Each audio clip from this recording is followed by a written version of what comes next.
aqui no canal do Dr. Gustavo Nunes, ortopedista, especialista em pé e tornozelo, e hoje ele vai falar de um tema que a mim interessa muito, que é a tal da fascite plantar.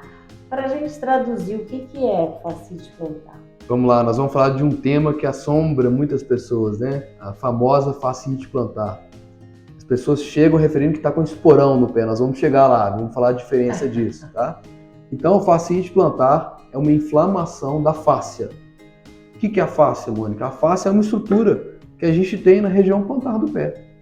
Por isso que se chama fascite, inflamação da fáscia plantar. A fáscia é essa estrutura aqui que está nesse ossinho, ó. Não é só o calcanhar, não? Não, ela nasce no calcanhar e vai até lá à frente nos dedos, tá? Mas o mais comum é ter dor na origem da fáscia, que é aqui embaixo do calcanhar. A fascite plantar nada mais é do que a inflamação dessa estrutura. É uma estrutura fibroelástica, né, como se fosse um ligamento mesmo, que está aqui na região plantar, para estabilizar o arco plantar. E o que causa isso? Porque tem gente que tem um pé e no outro não é necessariamente bilateral. Sim. As causas da fascite plantar são diversas, tá, Mônica? Por quê? Às vezes a causa não está no pé. Às vezes a causa está no quadril, está no joelho. A fascite plantar é um reflexo de um desequilíbrio muscular, um desarranjo muscular dos membros inferiores. Eu acabo de descobrir que o meu caso é mais grave do que eu pensava. É lógico que tem casos diretamente relacionados, por exemplo, com a pisada do paciente, pacientes com pé cavo, com fatores anatômicos locais aqui do pé, tem relação direta com o pé também. Mas o mais comum é esse desarranjo muscular dos membros inferiores. E ele vai piorando se a gente não tratar, ou ele pode ter só uma crise e some? Super variável, pode vir em crises, pode vir piorando, então ele tem uma evolução clínica um pouco variável, tá? Mas o mais importante é as pessoas entenderem que não existe uma receita de bolo para fascite plantar. Cada paciente tem um corpo, cada paciente tem uma biomecânica diferente, tem desequilíbrios musculares diferentes, então cada um merece um tratamento específico. E por falar em tratamento antes disso, os sintomas iniciais são a dorzinha lá naquele cantinho, e que ela vai se estendendo, percorrendo toda a planta do pé? Sim, o principal sintoma é dor, né? Dor na origem da fáscia, que é aqui embaixo do calcanhar. E essa dor, ela é mais comum quando você acorda, na primeira pisada do dia. E tem um motivo, tem uma razão para isso. Qual é? Existe uma razão anatômica para isso. A fáscia, quando a gente faz flexão plantar, a fáscia vai ficar tensa. Desculpa, falei errado. A fáscia, quando a gente faz flexão plantar, a fáscia ela relaxa. Quando a gente faz dorsoflexão, ela vai ficar mais tensa. Então, vamos supor aí que você dormiu 8 horas. A fáscia ficou 8 horas lá emboladinha, relaxada, quietinha. Quando você levantou para caminhar, ela tem que esticar. E ela está com aquela inflamação, né? Então, aquela primeira esticada do dia, ela vai sentir mais dor. É muito comum observar que, à medida que você vai caminhando, parece que vai soltando, vai relaxando e a dor vai melhorando. No caso de descobrir, o meu diagnóstico é esse. Porque eu falo assim, quando o meu corpo esfria, eu não consigo chegar à porta para atender. Mas conforme eu ando, ela some. Exato. E também tem a questão do salto alto, hein? Mas eu não uso só o tênis. Mas tem a mulherada que usa salto alto também pode ter problema. Piora. Por quê? Quando você fica o dia inteiro de salto alto, vamos supor que você trabalha só de salto alto durante muito tempo, muitos anos, etc. O salto alto, o seu pé fica em flexão plantar, que é essa posição. Nesta posição, a musculatura da panturrilha está encurtada, a fáscia está encurtada. Então você vai acostumar a sua musculatura e a sua fáscia a trabalhar encurtada. Então quando você tira o salto, vai fazer uma corrida, usa um tênis, etc., essa fáscia ela perde aquela elasticidade normal. E aí vai vir a dor, vai vir o problema todo. E os tratamentos? Começam com conservadores até uma cirurgia ou não tem cirurgia? Como é o tratamento da fascite plantar? Então, aqui eu vou vir com a notícia muito boa. É difícil a gente indicar a cirurgia para a fascite plantar.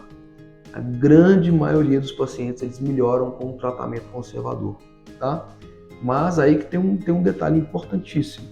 É um tratamento conservador bem feito. E não é o que a gente vê na maioria dos casos. Você não vai melhorar se você tem uma fasciite plantar e está fazendo uma fisioterapia convencional, que você fica fazendo bolinha no pé, fica tomando um choquinho e fazendo aquela massagem na região plantar. Esse tratamento não vai dar certo. E qual que dá? Qual é a boa? O tratamento ele tem que ser individualizado.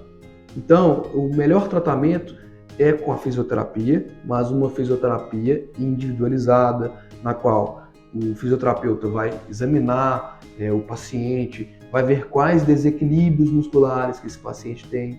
Se eu tiver 10 pacientes aqui com fasciite plantar, em cada uma a fisioterapia vai ser de um jeito. Um dia a gente pode até trazer um colega de fisioterapeuta para falar aqui no canal também. E para fazer, dar um exemplo, uma paciente já aqui, faz uma sessão aí de graça. Quais são os casos, quando acontece um caso mais grave, por exemplo, no ponto que eu estou, que é esse, que eu e várias pessoas, que quando dorme está uma boa e até chegar à porta demora, depois quando começa a malhar fica bom de novo, né? Sim. E qual é a evolução disso? Até onde pode chegar? Então vamos lá. O paciente está com fasciite plantar, procurou o consultório médico. A primeira abordagem geralmente é passar um remédio para dor, dar algumas orientações em relação ao calçado, ao dia a dia, algumas orientações físicas, e o carro-chefe do tratamento é a fisioterapia. Sim. Caso não melhore, existem técnicas adjuvantes à fisioterapia, mas são técnicas conservadoras ainda, tá? A primeira delas, a ortotripsia, ou terapia por onda de choque, tá? Nada mais é que um aparelho que vai emitir ondas sonoras na fáscia, ele fica fazendo um barulhinho, tá? E esse aparelho ele estimula a cicatrização, trata a dor, é um procedimento muito bom para fasciite plantar, tá? A famosa ortotripsia. E outro são as infiltrações guiadas por ultrassom de ácido hialurônico, que hoje a gente tem feito. Então a gente faz no consultório, a gente faz um bloqueio no nervo em cima, tá? Para não ir com a agulha na planta do pé direto, que dói pra caramba. Antigamente era agulha direto no pé. Então hoje a gente faz um bloqueio aqui no tornozelo, a planta do pé fica toda dormente, e aí a gente vai com ultrassom e vai mirando lá os focos de inflamação, os focos de lesão da face e faz as infiltrações com ácido hialurônico. Existe alguma forma de se prevenir, de se evitar fasciite plantar? Ou seja, já vou me preparar para não ter? Com certeza, é principal estar com a musculatura em dia. E aí não é estar forte, tá, gente? Tá forte, sarado, não é estético, tá? É equilíbrio muscular. Eu gosto de falar que é igual escovar os dentes. A gente tem que escovar os dentes todo dia, senão a gente vai ter cárie.